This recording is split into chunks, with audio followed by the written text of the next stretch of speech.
बिल्लाहि मिनश्शैतानिर्रजीम बिस्मिल्लाहिर्रहमानिर्रहीम। ख्वाजा अल्ताफ़ हुसैन हाली, विलादत 1837 ईस्वी, वफ़ात 1914 ईस्वी।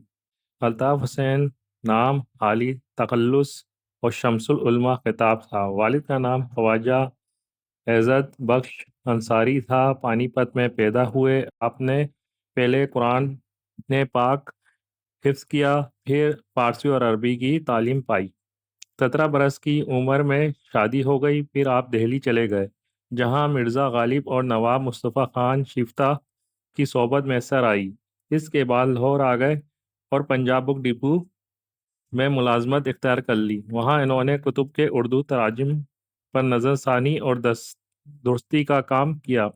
इस काम से हाली को अंग्रेज़ी ज़ुबान और इसके अदब से आगाही हासिल हुई। यहीं इन्होंने मौलाना मोहम्मद हुसैन आज़ाद के साथ मिलकर मौज़ूआती मुशायरों की बुनियाद डाली, जिसमें शायर मुख्तलिफ मौज़ूआत पर नज़में लिख कर लाया करते थे।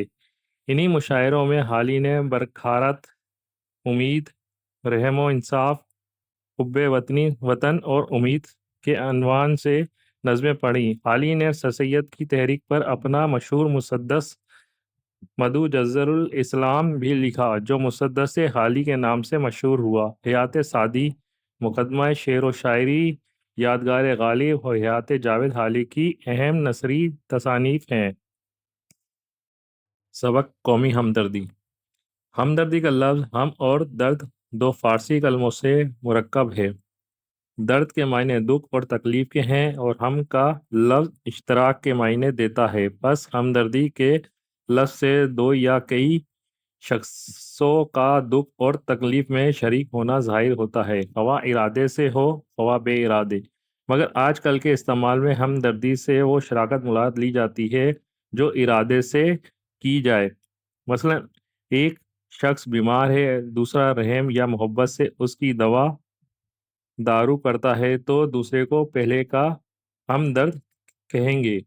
अगर ये बात सच है तो ये ज़रूर मानना पड़ेगा कि तमाम इंसान एक दूसरे की हमदर्दी के ज़िम्मेदार हैं और हर शख्स मुसीबत की हालत में अपने हमजिनसों से मदद लेने का इस्तेकाक रखता है। कौन है जो इस बात से इनकार करेगा कि भाई को भाई से एक ताल्लुक़ है जो एक को दूसरे की हमदर्दी पर मजबूर करता है?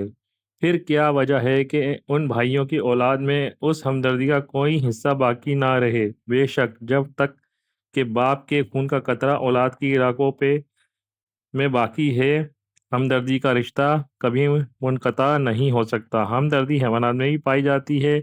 बच्चों को एक मुद्दत तक परवरिश करना, उनके लिए ग़िज़ा बहम पहुँचाना, ताबा मकदूर इनको दुश्मन के हमले से बचाना सब जानवरों की आम खसलत है। इसके सिवा आम हमदर्दी भी उनमें देखी गई है। जंगली बत्तखों का गोल जब किसी खेत में उतरता है और वहां किसी तरह का खटका नहीं पाता तो सब के सब एक सफ बांध कर दाना चुगते हैं, मगर उनमें एक एक बत्तख नौबत बा नौबत अपने हमजिनसों की चौकसी करती है और जो जब तक पहरा देती रहती है, एक दाना नहीं खाती। चूटा जब कहीं अनाज का ज़ख़ीरा पाता है तो कभी तन परवरी नहीं करता, बल्कि उसी वक्त अपने हमजिनसों को खबर कर देता है और थोड़ी सी देर में लाखों चींटियों को वहां जमा कर देता है। इस तरह और भी मिसालें पाई जाती हैं।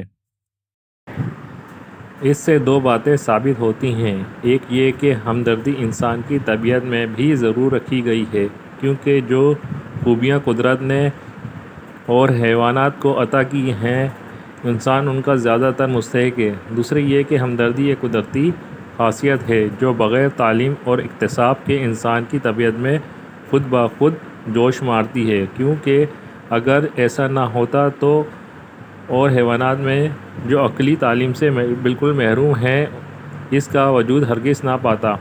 हमदर्दी इंसान में इसलिए पैदा की गई है कि कारखानाई दुनिया का इंतज़ाम दरम बरम ना होने पाए, क्योंकि इंसान अपनी ज़रूरियात में एक दूसरे के मोहताज है। एक की गाड़ी दूसरे की मदद के बगैर नहीं चल सकती। बस अगर इंसानों में हम दर्दी ना हो तो ये तमाम कारखानाएँ दरम भरम हो जाएं।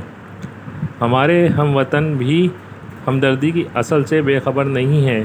कुएँ बनवाने, प्याव बढ़ानी, सबील लगानी, محتاجوں کی خبر لینی، بیواؤں کی مدد کرنی، بیاہ شادیوں میں شریک ہو کر ایک دوسرے کا کام بٹوانا، بیمار کی عیادت، میت کی تعزیت اور اسی طرح بہت سی باتیں ہمارے ملک میں بھی پائی جاتی ہیں۔ بعض اوقات یہ قدرتی خصلت جس کا نام ہمدردی ہے، مشق اور تعلیم سے تمام قوم میں پھیل جاتی ہے اور اس کا اثر کسی قدر تیز ہو جاتا ہے۔ میونسپل کمیٹیاں جو سرکار نے جا شہروں اور قصبوں میں قائم کی ہیں، اگر پورا اپنا فرض ادا کریں اور جس غرض کے لیے مقرر ہوئی ہیں اسی کو مد نظر رکھیں تو یہ بھی ہمدردی کے اچھے نمونے ہیں۔ زمانہ بھی اس طرح سے ہم کو ہمدردی کی طرف مائل کر رہا ہے۔ مذہب بھی ہم کو بہت زور سے ہمدردی کی طرف کھینچتا ہے۔ ہندو مسلمان اگر اپنی مذہبی کتابیں دیکھیں گے تو ان کو ہمدردی کی ترغیب سے مالا مال پائیں گے۔ قوم ایک درخت کی مثال رکھتی ہے جس کی ٹہنیاں اس کے مختلف خاندان ہیں، اس کے پتے ہر ایک خاندان، مرد عورت، جب تک درخت کی جڑ ہری ہے اس کی ٹہنیاں اور پتے بھی ہرے ہیں، لیکن جب جڑ کو پانی نہ پہنچے گا ٹہنیاں اور پتے سب سوکھ جائیں گے۔ اور جو لوگ یہ سمجھتے ہیں کہ ہماری کوشش سے تمام ملک کی حالت کیوں کر بدل سکتی ہے، ان کی خدمت میں یہ عرض کیا جاتا ہے کہ صرف دو خیال ہیں جنہوں نے دنیا کو تنزل اور ترقی پر بہت کچھ اثر کیا، ایک یہ کہ ہم کچھ نہیں کر سکتے، دوسرے یہ کہ سب کچھ کر سکتے ہیں۔ پہلے خیال کا نتیجہ یہ ہوا کہ کچھ نہ ہوا اور دوسرے خیال نے دنیا میں بڑے بڑے عجائبات ظاہر کیے۔